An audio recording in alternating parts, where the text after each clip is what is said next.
Hello, everyone, and welcome to another episode of the Rouge Rugby podcast, where we talk about real Canadian rugby. I'm Stu Hardy, joined by Jeff and Ed once again. Guys, we know there's been some MLR action this week, and a few Canadians in those squads, but that doesn't matter because coming up is the first of the international competitions that will be taking place this year. It is the return of the Pacific Four Series, where, most importantly, Canada are the defending champions. So this will be the second time that they've entered the competition, looking to defend their crown from the previous year. Let's have a quick look at the schedule and see how their matches are going to face up. There are, of course, as you all know, four teams in this competition, so there'll be three rounds for Canada to go through. First up will be this Friday in Kansas City on May the 2nd with a 8:30 Eastern Time kickoff. That's 5:30 on the Pacific Coast, and that is against the eternal rival of the United States of America. We then have a week bye where New Zealand will face Australia, and then on the 17th in Christchurch, in the same stadium where they were able to lift the Pacific Four Series trophy for the second time, having beaten them for the first time in their history, Canada will return to face New Zealand. Now, this is going to be a bit of a early match or a late match, depending on how you view it. It is a 12:35 a.m. kickoff on the East Coast, and that's a 9:35 p.m. kickoff on May the 16th if you're on the Pacific Coast, May 17th if you're on the East. And then finally, 1 week later, on May the 23rd or 22nd if you're on the Pacific Coast, it'll be Australia in Brisbane.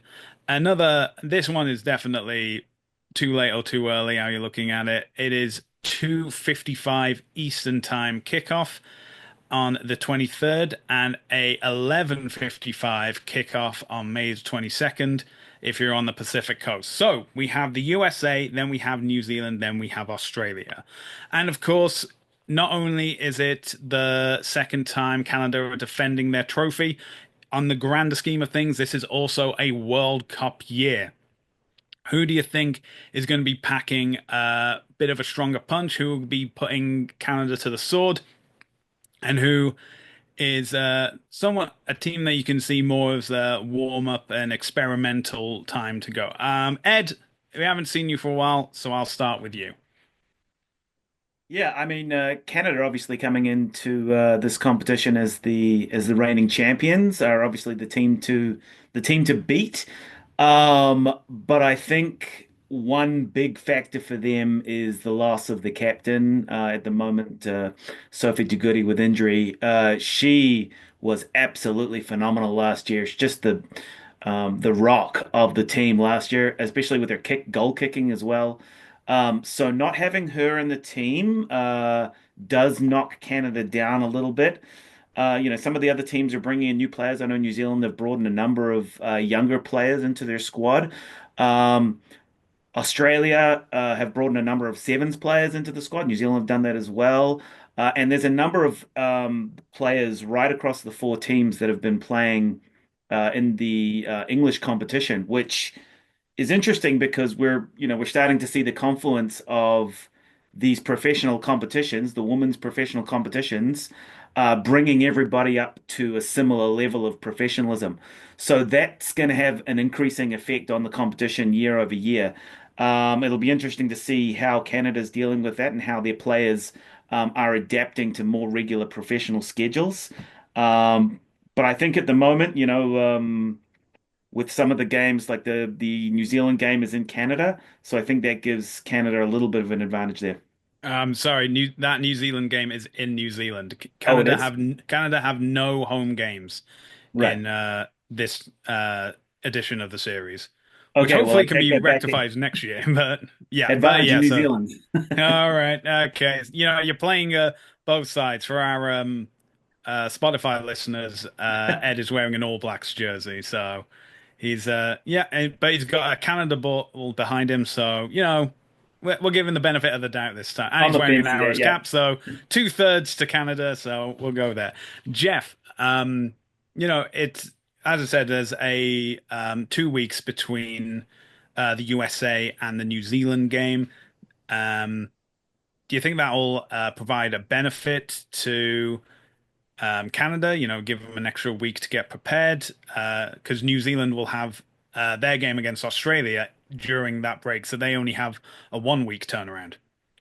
Oh yeah, that would be one of a good thing about that schedule. I was going to say I hope they have their air mile cards with them on this trip because they're making some distances and they can get some good points. For sure, because it is a long trip down to New Zealand, especially Mm, down to Christchurch. It is. And they're going to need time to get acclimatized to the weather. I think it's going to be late fall there. Uh, just get time zone adjusted. And honestly, it gives them a chance to watch New Zealand play the week before because I would imagine they're going to head out pretty quickly after their USA game in Kansas City. So schedule wise, I think it's pretty favorable for Canada considering they're playing all their games away. mm. But I think that's going to be one good thing for them. They'll be able to watch. Sorry, I'm tongue-tied. They'll be able to watch New Zealand play against Australia, which will be their next two games, and just get settled down there. Mm. This time next year they'll be playing. They would be playing indoors in the new Christchurch Stadium there, but this year they'll have to be outside in the cold, and it gets pretty chilly in Christchurch. Well, if there's any nation that can understand being in the cold, it has to be Canada, really. So, yeah, I know that we've had a bit of warmer weather recently here in Toronto, but you got to be able to adapt to these cold environments. Interesting tidbit that I've just double checked is that that match between Australia and New Zealand will be held in Australia. So, New Zealand, obviously it's not the same as flying from Kansas City to Christchurch, but it is still, a fair few hours to fly over to Australia, get settled there, have the game, then fly back, get settled, and then be prepared to play Canada within 7 days. Um, that said, I think Australia have probably got the big home advantage. They're playing all their games at home. So they're playing New Zealand at home, the USA in Canberra, and we'll conclude with Australia, Canada in Brisbane. Now, looking at the history book, Australia have never beaten Canada. So that's always a positive that Canada can take into that game. Although that said, until last year, Canada had never beaten New Zealand. So there are records there. That means records can be broken. And especially, bringing in sevens players for Australia, I think that may tip the scale, especially with that game that they'll have against the USA. That's always been the decider over the past couple of years of which of those teams gets to play in WXV1. And I think having fallen out of favor and had to play WXV2 last year, Australia are looking to secure their winning ways against the USA. Um, but yeah, I think that it's going to be, very interesting.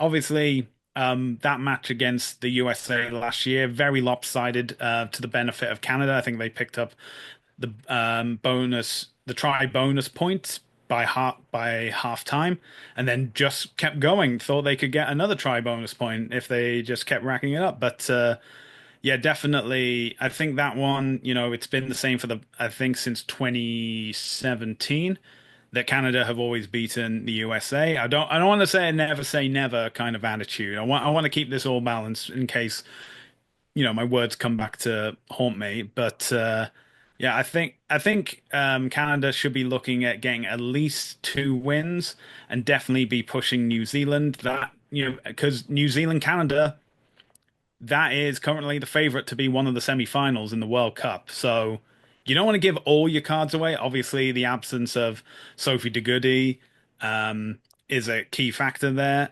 Um, but yeah, you want to keep something up your sleeve, I think. A couple of things I'll say on Australia. They're bringing in Charlotte Caslick. She was the number one player in the world in sevens for a number of years.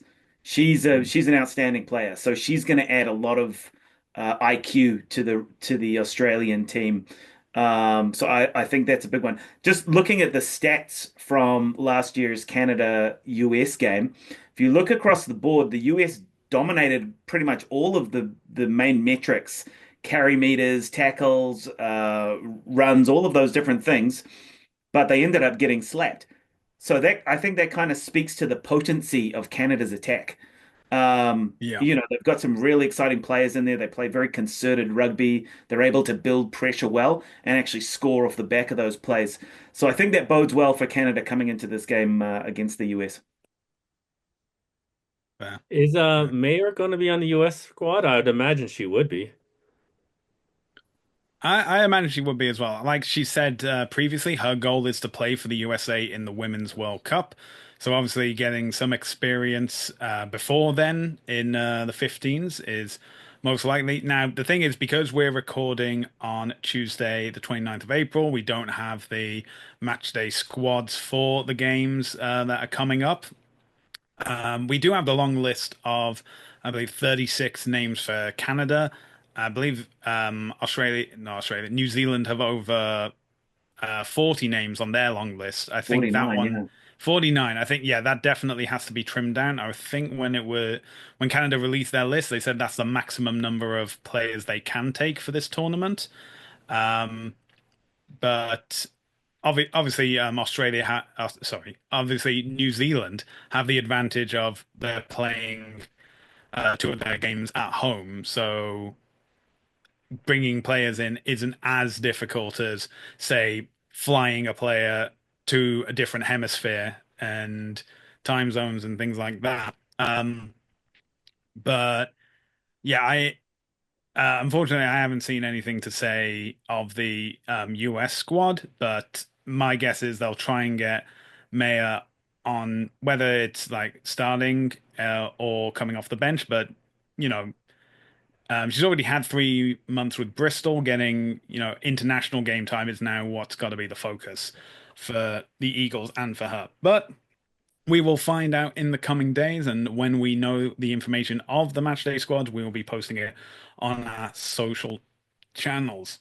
So, speaking of the squad, it was announced that Alex Tressier is going to be captaining the squad for the Pacific Four series. As we mentioned before, Sophie de Goody is still injured, having picked up that injury just before the Olympics of last year, and we are wishing her the speediest of recoveries. We hope that she can take part in the Women's World Cup later this year. It's also been announced that Paige Farries has withdrawn due to injury as well, so she will not be available. Her presence clearly has can be like a very impactful. So missing her is going to be quite a challenge. But this is the opportunity. This is the chance for players to step up to the plate and say like, "Hey, I'm available for the Rugby World Cup in England. Pick me." So what's been going on in the past few weeks is that the squad has been training in Chula Vista since April 19th, and then the Canada Women's Sevens team joined them from April 22nd for a week of combined training, not only to prepare the teams for the Pacific Four Series, but also the final stop of the Seven Series, which will take place this weekend in Los Angeles from May 3rd to 4th. That obviously means that the players that have been selected for that Sevens squad will not be available for the game against the USA.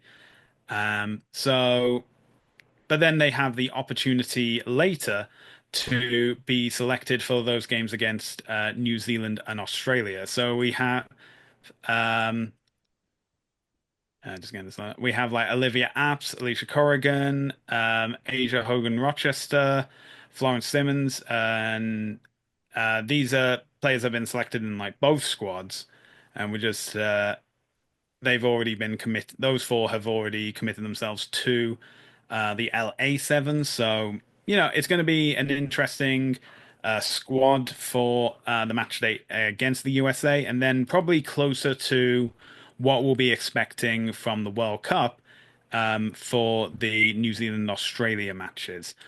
Um,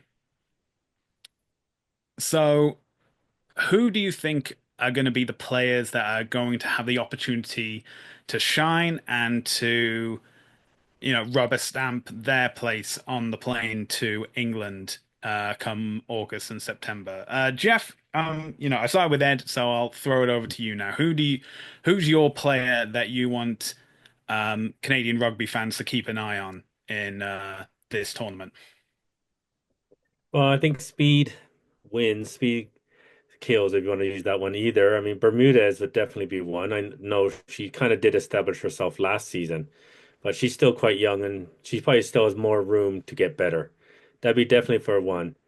And I'm trying to, with apps missing the USA game, I'm trying to figure out who will be the starting nine for that one. That would be another one I'd want to watch. Maybe Ed. Ed, who do Yes. you have as your standouts? Yeah, I mean, obviously, just going on from Jeff's point there, those the strike weapons in the back line are key to converting, and I mentioned that before about how they were able to convert against the US. But I think the strength of the squad last year and the development and the growth was largely built on creating a dominant forward pack. You saw in the New Zealand game, the one they won last year. I think they had a couple of maul tries from lineouts where they just drove over. So that's where you look at like they've got a great 1-2 punch in Tozy and Klein. Those two together in the hooking position are very, very strong. They get through a huge amount of run meters, huge amount of tackles. I think Tozy came off the bench in that New Zealand game and made 20 tackles in 20 minutes, Mm. which is immense. So, forward pack there, Booker Boom. They've got some experienced players there. But the players that I'm looking to step up for the team, with De Goody out, Buisa last year she was really, really strong in the sixth position. So I think, with De Goody injured, they'll be looking to get the same kind of minutes and the same kind of power out of Buisa as they've been getting out of De Goody for the last few years. She can step up to the same level. She was really good last year, defensively, really excellent. If she can step up and even add to a game a little bit more, get up to that level that De Goody was at, that gives Canada, like when De Goody finally comes back, that gives them a really great loose forward trio there. Amok Wali is the other one, I think, another power player who can step up into that role. All right. Well, you've picked a list of forwards. I'm going to pick a couple of backs then, just to even this all out.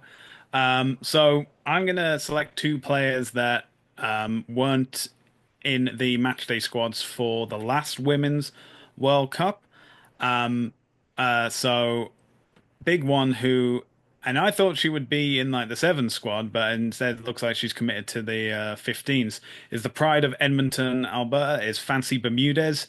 It's strange to me because she's been so dynamic and so involved in all of the women's games, whether that's 15s or sevens. It still boggles my mind that her debut was against South Africa in the Pacific Four Series warm up before that game against the USA in Spain of all places. Don't ask me about the logistics, but yeah. So I really want to see Fancy Bermudez do well, continue to do well, so that she's in the match day squad for the World Cup in England. Another player is someone who did go to New Zealand. Unfortunately, they got injured in a warm-up and were ruled out of the tournament. But I definitely want to see her back playing regularly and getting some good time on the boards, and then being able to play at the Women's World Cup is Taylor Perry. She's had an incredible career from like her youth stages now into the professional environment as well as I mentioned, unable to play at the last World Cup. So I really want her to, you know, be getting into the swing of things, getting the opportunities to step up, delivering where she can, because I want to see her play for Canada in a Women's Rugby World Cup, and ideally, I'd like it to be this year. So those are two players that I'm definitely on the lookout for, and I believe all our viewers and listeners should be out too. Although, to be honest, whoever gets into the match day squad, watch them because they're all phenomenal and equally excited to see how how these team will come together in preparation, not just for the Pacific Four series, but what we can see later on when this team goes to England to go the distance and the mission to win the Rugby World Cup. But it is not going to be an easy journey to get there because over the past week or so, big news has come out of New Zealand as Portia Woodman-Wickliffe has decided to come out of retirement to join the Black Ferns, and she states her aim is to win her third consecutive Women's Rugby World Cup. If there was ever a spanner to be thrown into the works, it is gonna be named Portia Woodman-Wickliffe, the women's player of the decade, announced by World Rugby. Olympic champion, Sevens World Cup winner, and as we said, world champion with the Black Ferns. Um, yeah, and make no doubt about it, she is going to be getting some time in the Pacific Four series. Uh, mm. Guys, what do you make of this news? Ed, I'll throw to you first. Yeah, and she's likely to be playing at 13 rather than on the wing because she's that's where she's been playing all of this season. But like looking over her stats from Super Rugby here, top of the list in tries, top five in carries, top three in clean breaks, top defenders beaten, uh, top 3 meters gained. She's a beast. She's just a phenomenal player. And I think New Zealand will love having her back and they'll love having her playing closer into the action at 13, where she can use her experience and dominate the game a little bit more from a more central position. Jeff, what's your opinion on Portia Woodman-Wickliffe Oh, she's returning to 15s? lightning in a bottle, and with what Ed said, it's like be able to bring a player of that caliber back and just even move her into the midfield and at 13 where she can get her hands on the ball even more and distribute the ball quite good. Like she's a very smart player with Mm, speed and skill. So mm. that's I mean that's not something I'm sure the Canadians are not exactly ecstatic at that news, but they'll probably take it as a challenge to try to live like compete against her and to be the best you got to beat the best. So Yeah, that is congrats true. to her for coming back and good luck to her. And I did Yeah, see the ruminations around the selections with the squad there because they've got a lot of good wingers in their squad. yeah, It might mean her coming back might mean that Ruby Tui misses out, and she was a huge star of the last World Cup. So definitely some hot competition in the squad there. oh yeah. yeah, part of the cynic in me is thinking like, is this in response to the Black Ferns' performances last year? Obviously losing to Canada for the first time, losing to Ireland for the first time as well. I think they also had a series against England as warm up for the WXV last year, and they lost both of those games as well. So And she played in the Canada game, didn't she, in Christchurch last year? I believe she yeah, did. she did, and then she returned her focus to sevens because that was obviously the goal of getting that another gold medal at Mhm. the Olympics, and then that's when she announced her retirement. Yeah. She So went to there's been rugby league for a little bit, I think, as well. So she's been all over the place in the Yeah, last there's been a while. few. There's been like Stacey Walker's gone over to rugby league as well, but she's now back into the fold Yeah. of Union. So when the opportunity presents itself, gotta go for it, gotta make that We money love the because challenge. and yeah, take on the challenge as well. So um, always great to see Portia Woodman-Wickliffe, and all the best in that bronze medal after Canada beat you in the semi-finals. So wishing you all the best. Okay, so at the time of recording, we do not have the information of how to watch these games, only that they will be on TSN. When we do know, we will let it be known on our social media channels. But you can also watch the sevens as TSN is the home of Canadian rugby. We also have MLR games this weekend. Those will be available on the Rugby Network. The semi-finals are the Champions and Challenge Cup are available on epcrugby.tv, and following that it will be the return of the Premiership and the URC, and that is available on Sportsnet Plus. And, this is a short episode, but if you enjoyed this, be sure to check out more, as well as our written pieces on our website, rougerugby.ca. We also have our podcast on Spotify, as well as a channel on YouTube at Rouge Rugby. Make sure to like, subscribe, hit the bell notification, and stay up to date with all our videos. We're also available across social media, including Facebook, Twitter, Instagram, TikTok, Threads, and Blue Sky, all at Rouge Rugby. Jeff, where can people find you on social media?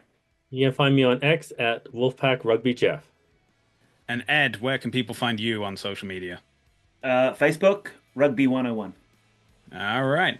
And you can find me across social media. My handle is Hardman, spelled H4RDMAN. Well, that is where we're going to end this episode. Jeff, Ed, thank you for joining me. And thank you all for joining us for another episode of the Rouge Rugby Podcast, where we talk about real Canadian rugby. We hope you can join us again next time.